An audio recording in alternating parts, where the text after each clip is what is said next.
My name's Tim, or Timo. Just wanted to share my Everton story with you guys. Yeah, I fell in love with football in 2006. I was in Italy at the time when the World Cup in Germany kicked off, and that's when I fell in love with the U.S. men's team. I've been a huge U.S. supporter ever since, but for the longest time, that was like my only team. After the World Cup, trying to find games on television in the U.S. was a little difficult.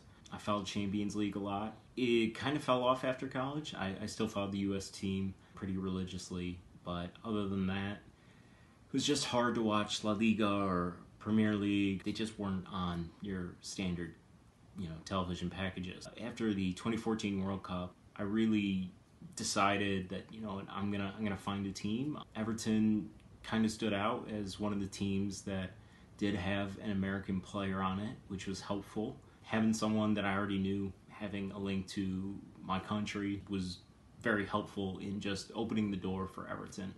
But then those early years with Martinez and Lukaku and Barkley, it was just excitement. It felt like Everton was turning the corner and I was going to be on board the bandwagon when it happened.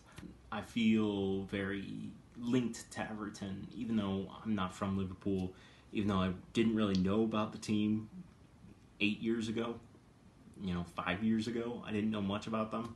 Being able to realize that there are links in between, my sports fandoms here in the U.S.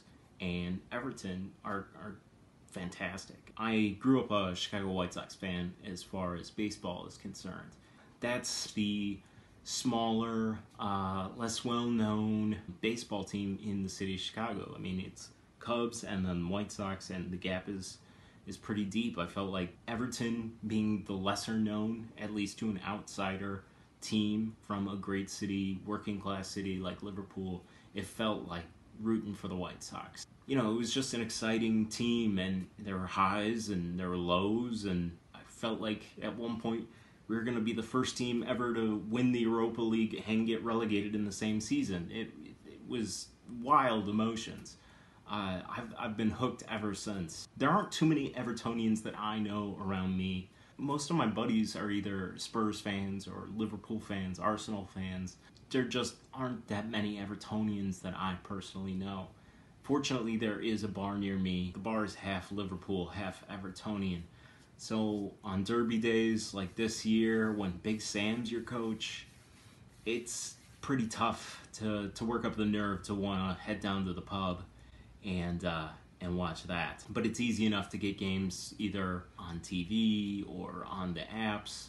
So that's most of the ways that I watch the games. The community I look for to communicate with other Toffees is through Toffee TV, through the Blue Room, through other podcasts and Grand Old Team and Twitter. It's really helped me connect and feel like not only do I know what's going on the pitch, but I also know what's going on in all these different fan communities. I just want to say thanks to you guys, and that's my story.